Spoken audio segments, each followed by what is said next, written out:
नमस्कार। आशा करते हैं आप लोग सब अच्छे से होंगे। मैं भी अच्छे से हूँ और सब बढ़िया है, आप लोग का भी मेरा भी। और आज वीडियो में मैं आप लोग से जैसे अपनी कहानी बता रही थी। आप लोग शायद आप लोग को मेरी कहानी अच्छी नहीं लग रही है क्या? आप लोग ना लाइक करते हैं, ना सपोर्ट करते हैं, ना कुछ बताते हैं कमेंट में कि हाँ कैसी लग रही है। क्या मेरी कहानी से आप लोग बोर हो रहे हैं? अगर बोर हो रहे हैं तब भी कमेंट में लिखिए, तो मैं कुछ और नया कुछ वीडियो में डालूँगी।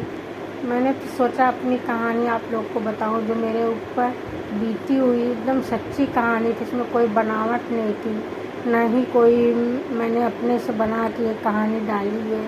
ये सारी चीज़ें जो भी मैं बता रही हूँ वो मेरे साथ बीता हुआ है समय, जो मैं आप लोग से शेयर कर रही थी। क्योंकि हमने लव मैरिज शादी की थी, इसलिए प्यार में क्या क्या हमने मुसीबत उठाया, क्या क्या हमने झेला, फिर एक दूसरे का साथ मिला। तो ये सारी चीज़ें हम आपसे शेयर कर रहे थे, लेकिन आप लोग तो कोई लाइक भी नहीं करता, ना कोई कमेंट में कुछ लिखता है, ना ज़्यादा वीडियो मेरी आप लोग देखते हैं। तो इसलिए अब मैंने सोचा है कि अब चलिए मैं आप लोग को जैसे पूरा एक तरफ से पूरी कहानी बता रही थी, अब मैं आप लोग को सिर्फ मेन पॉइंट बताऊंगी जहाँ पे हमने अपने प्यार में बहुत ज़्यादा ही मुसीबत या कठिनाई उठाया है। तो अब आप लोग से उसी चीज़ को शेयर करूँगी। शायद सारी चीज़ें बता रही थी तो आप लोग को अच्छा नहीं लग रहा था। एक घटना हम लोग के साथ घटा था। एक बार जब हम इनसे मिलने के लिए घर से निकले थे और अचानक और मम्मी और भैया हमें देख लिए थे, तो बड़े भैया क्या वो छोटे ही हैं मुझसे, मैं उनको बड़ा ही मानती हूँ। मेरे पापा नहीं थे तो उनको मैं बड़ा ही मानती थी। तो मम्मी और मेरे भैया सामने आ गए और भैया से हाथापाई हुई इनसे, और भैया बहुत गुस्सा किए। मैंने बोला भैया मत कीजिए। तो गुस्से में जानते जेंट्स को गुस्सा भी जल्दी आ जाता है, और उन्होंने एक बड़ा सींटा उठा के मार दिया। अब वो अचानक से मारा तो इनके सर में लग गया, खून बहने लगे। तो और भैया मुझे पकड़ के घर ले आए, ये अपने घर चले गए। मम्मी और भैया तो बहुत डर गए थे कि कहीं पुलिस में ना चले जाएं, रिपोर्ट वगैरह ना लिखा दें, और उन्होंने ऐसा नहीं किया था। जैसे मैंने बताया था कि वो शादी ब्याह में वेटर का काम करने लगे थे, तो वहीं से आए थे मुझसे मिलने। कहीं आसपास शादी थी, वहीं पे वेटर का काम कर रहे थे, तो आ गए थे मिलने। किसी से खबर भेजा था और फिर वहीं चले गए। वहीं के लड़के लोग उनको पट्टी उट्टी कराया, बहुत पूछे क्या हुआ यार, तो बताया कि मैं गिर गया हूँ। ये नहीं बताया कि हाँ गए थे मिलने तो उनके भैया मुझे मारे हैं, सब कुछ नहीं बताए वो, और ना रिपोर्ट लिखवाए। मम्मी लोग तो बहुत डर रही थी। फिर 2-3 दिन बाद ऐसे अचानक जीटी रोड पर मैं कहीं जा रही थी तो मिल गए थे, पट्टी उट्टी बांधे। तो फिर मैंने पूछा ज़्यादा चोट तो नहीं आई? तो बोले नहीं ज़्यादा चोट नहीं था। मैं तो बोली मम्मी लोग बहुत डर रही थी कि कहीं तुम पुलिस थाने ना चले जाओ, रिपोर्ट ना लिखा। क्या पागल हो क्या? ऐसा मैं क्यों करूँ, मैं क्यों लिखाऊँगा? तो ये तो सब प्यार में ऐसा होता ही है। चल मार दिए तो तुम्हारे भैया थे तो मेरे भी तो भैया लगे, इसका बोलने लगे। और पहले जब ये सब सारी बातें ये सब नहीं उठी थी तब भैया के साथ जाते भी थे क्रिकेट वगैरह खेलने, कि भैया मेरे बहुत क्रिकेट के शौकीन थे और ये भी थे, लेकिन इनके घर में इतना काम वगैरह रहता था तो ये नहीं ज़्यादा खेल उल पाते थे।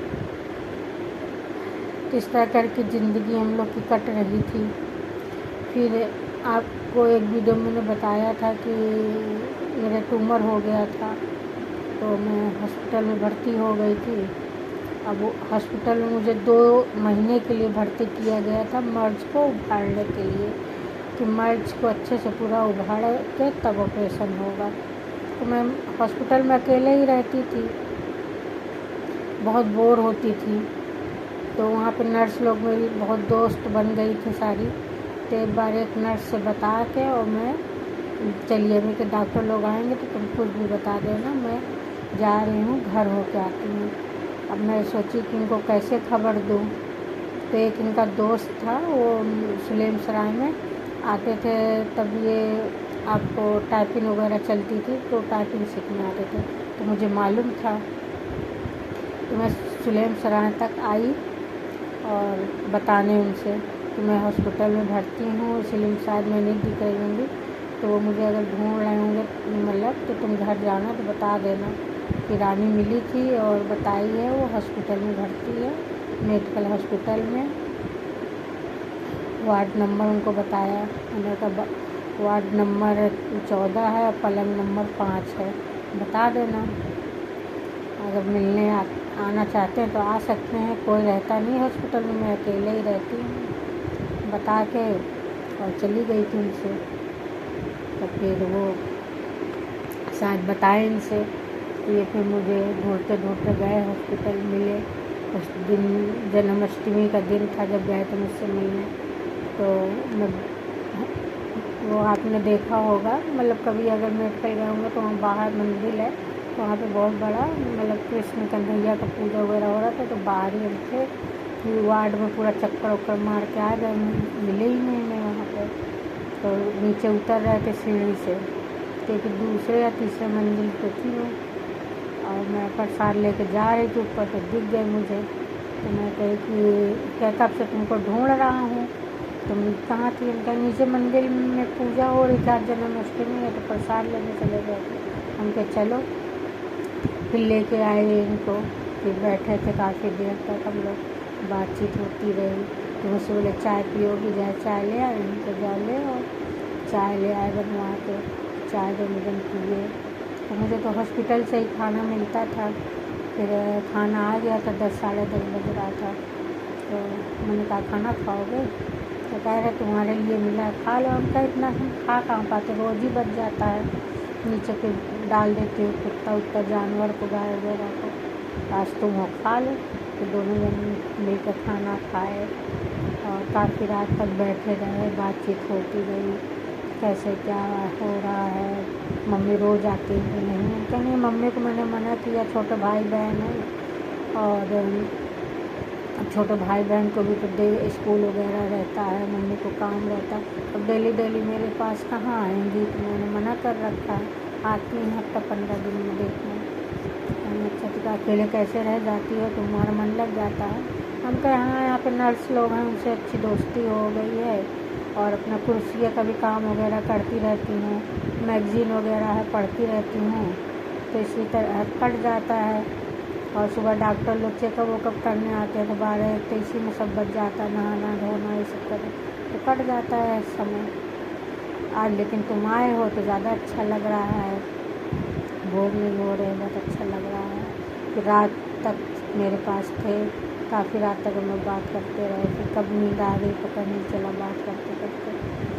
तो नीचे डाल के चटाई वगैरह थी, चद्दर डाल के सो गए, तो मैं पलंग पर अपना लेटे लेटे 2 दिन बात करते करते सो गए। फिर सुबह उठे, अपना गए और नीचे से चाय वगैरह बनवा के ले आए।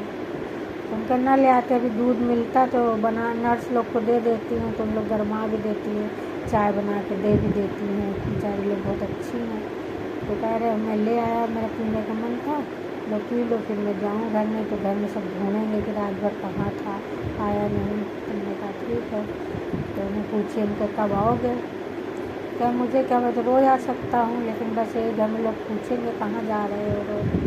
उनका ठीक है, रोज़ मत आओ, जब तुम्हारा मन करे तब आना, लेकिन मम्मी का कोई समय और दिन नहीं रहता कि किस दिन आ जाए, जब भी आना तो अपना होशियार होकर आना, देख लेना कि हाँ कौन है कि कौन नहीं। फिर मेरे से पूछे मम्मी कितने बजे आती तो कितने बजे तक रहती हैं? हम के दोपहर को आ जाती हैं, अगर काम वाम करके दूसरी मीटिंग छुट्टी ले लेती हैं तो 8-9 बजे तक रहती हैं, फिर चली जाती हैं। कहा ठीक है, मैं जब भी आऊँगा 10-11 बजे रात को आऊँगा। उनका हाँ तब ठीक है। इस तरह सिलसिला हम लोग का चलता रहा, हॉस्पिटल में आते रहे, हम लोग की बातचीत होती रही, मिलते रहे एक दूसरे से, अच्छा लग रहा था। बीमार थी, बहुत ज़्यादा बीमार थी, लेकिन ज़रा भी दुख नहीं लग रहा था, क्योंकि ये मेरे पास आते थे रहते थे तो अच्छा लगता था। और फिर एक दिन ऑपरेशन करने का समय आया, 2 महीने बीत गए थे और एकदम चल फिर नहीं पाते थे, और फिर उसके बाद ऑपरेशन जब हुआ मेरा तो पूरा कम से कम 5-6-7 घंटे ऑपरेशन चले, क्योंकि माने रखता है 10 किलो का ट्यूमर निकला था, पेपर में भी छपा था। और फिर उसके बाद ऑपरेशन जब हुआ, और आपको क्या बताएं कि 4 के 5 उसमें, मतलब जब ऑपरेशन करके ट्यूमर निकाला गया तो उसमें कीड़े निकले थे, एकदम गोल गोल काले काले थे, और उस शीशी में रख के डॉक्टर ने दिया था, और जब उसको हिलाते थे तो वो मुँह आ कर ऐसे करता था।